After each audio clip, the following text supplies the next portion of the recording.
Winning those games are very important to me. They have to be won. We have to. Being second is no good. You have to win. You have to win. You have to win your 50 pence games. A small company in the middle of nowhere down in Derry Lane could make $500 million a year of profit. I just couldn't believe it. Quinn Direct was the best company ever I started. Without any shadow of doubt. Better than glass, better than cement, better than anything. Looking back on all of Irish business history, few stories are as dramatic and compelling as that of Sean Quinn.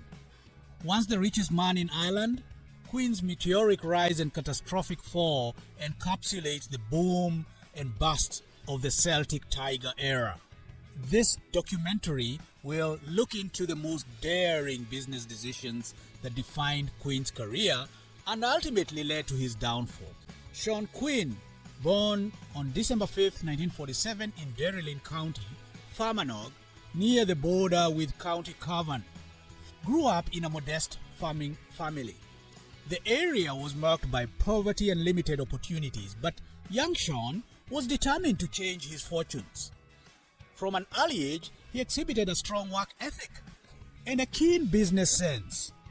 His childhood was spent helping on the family farm, where he learned the value of hard work and perseverance. These early experiences would lay the foundation for his future business ventures. Quinn's teenage years were dominated by his passion of Gaelic football. He and his brother Peter played for the local team, Timo Shamrocks, and their dedication paid off when the team won the Fermanagh County Championships in 1969. His victory was a first for the club since 1935 and marked the beginning of a successful period for the team, which won 3 more county titles. In the 1970s, Sean's leadership skills were evident as he eventually captained the Fermanagh County team. This early involvement in sports not only honed his competitive spirit, but also ingrained in him the importance of teamwork and community. In 1973, with a £100 loan, Sean Quinn embarked on his first business venture by extracting gravel from his family's land and selling it to local builders. This small operation quickly grew and he founded Sean Quinn Quarries Limited. His entrepreneurial spirit and keen eye for opportunities led him to diversify into cement production, which became the cornerstone of his business empire. By the late 1970s, Quinn had established a solid reputation in the construction industry and his business was thriving. His ability to identify and conceptualize on market needs set him apart from his competitors and laid the groundwork for his future success. Sean Quinn's business acumen was evident from the start. He expanded his operations beyond gravel and cement, venturing into various industries including glass manufacturing, radiators, plastics, and insurance. In the early 1980s, he founded Quinn Group, a conglomerate that would eventually encompass a wide range of businesses.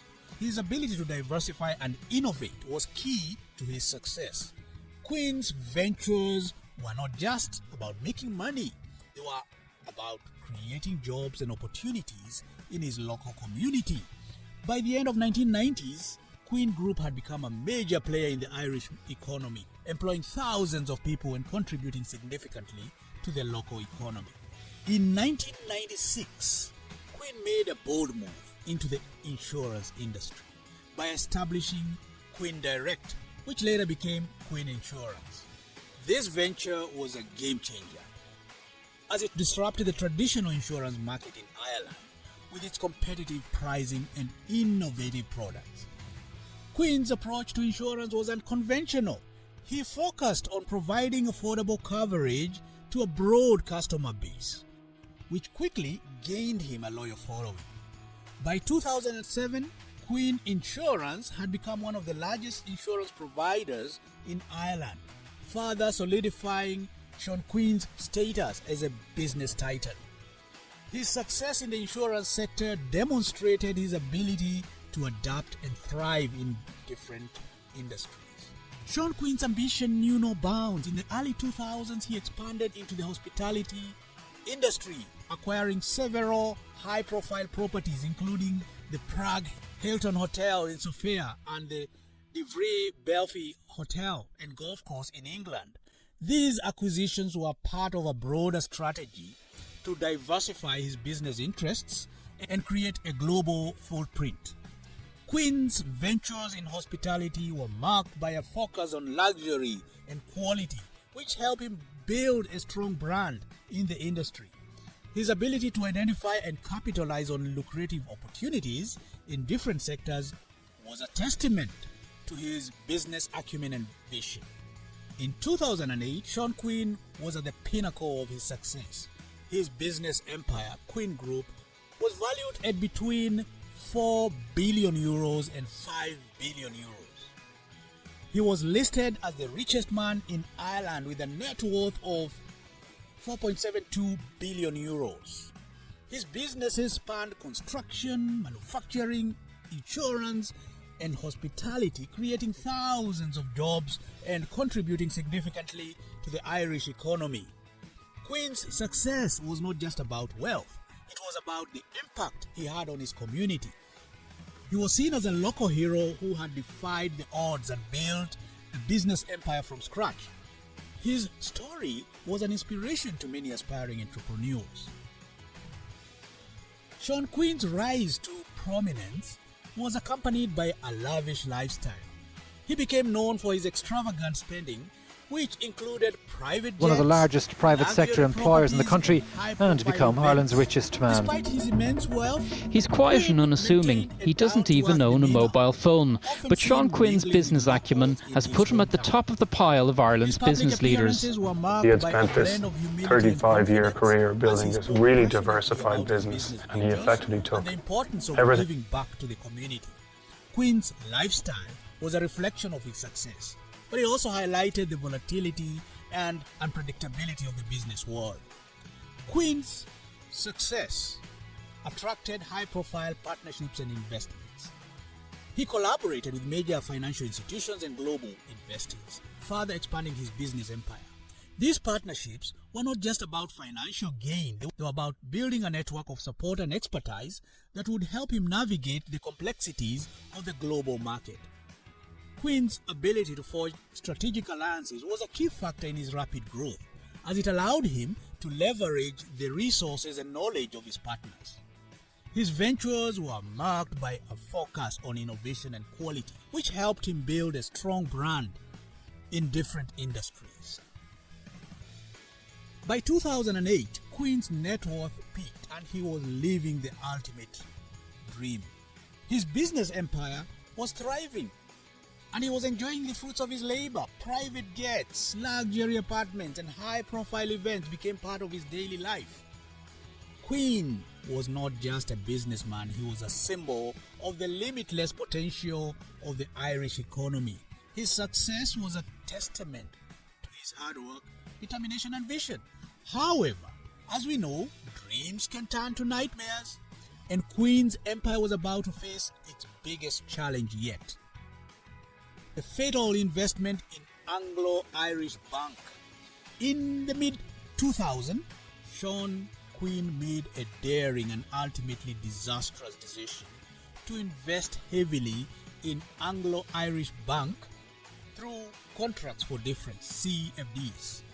These high-risk financial instruments allowed him to bet on the bank's share price without actually owning the shares. Quinn's investment strategy was based on the assumption that the bank's shares would continue to rise. But when the global financial crisis hit in 2008, the bank's share price plummeted. Quinn's losses were staggering, amounting to over 3 billion euros. This investment, which he later described as a fatal decision, marked the beginning of the end of his business empire. The collapse of the Anglo Irish Bank had a domino effect on Quinn's other businesses. To cover his losses, he had borrowed heavily from the bank and even dipped into the cash reserves of Quinn Insurance, breaching financial regulations. As the financial crisis deepened, Quinn's businesses began to falter. The Irish government nationalized Anglo Irish Bank, and Quinn's control of his business empire was revoked. The once mighty Quinn Group was now teetering on the brink of collapse. The financial strain and regulatory scrutiny took a toll on Quinn's businesses, leading to a series of cascading failures that ultimately resulted in his bankruptcy. As the extent of Quinn's financial troubles became public, he faced increasing scrutiny from regulators, investors, and the media. Allegations of financial mismanagement and risky trading practices emerged, further eroding trust in his business. In 2011, Quinn was declared bankrupt, owing over 2.8 billion euros to the Irish Bank Resolution Corporation, IBRC, the successor to Anglo Irish Bank. The bankruptcy proceedings revealed the full extent of his financial mismanagement, and Quinn's reputation was severely damaged. The legal battles that followed were protracted and contentious as Quinn fought to salvage his reputation and protect his remaining assets. By late 2011, Sean Quinn's business empire had crumbled. The companies he had built from the ground up were now in the hands of receivers, and his personal assets were being liquidated to pay off debts. The once celebrated billionaire was now facing financial ruin. The bankruptcy proceedings were a stark contrast to the lavish lifestyle Quinn had enjoyed just a few years earlier. The collapse of his empire sent shockwaves through the Irish community as thousands of jobs were at risk, and the local community faced an uncertain future. Quinn's attempts to salvage his reputation and rebuild his empire were met with skepticism as the damage to his credibility and trustworthiness was too severe to overcome. Quinn's troubles didn't end with financial collapse. In 2012, he was jailed for contempt of court for attempting to hide assets from the IBRC. The man who once symbolized the potential of the Irish economy was now a cautionary tale of hubris and mismanagement. The local proceedings were closely watched by the media and the public as the details of Quinn's financial misconduct were laid bare. Quinn's defense argued that he had acted upon good faith and the financial mismanagement was the result of poor judgment. We will want to see the security forces act and deal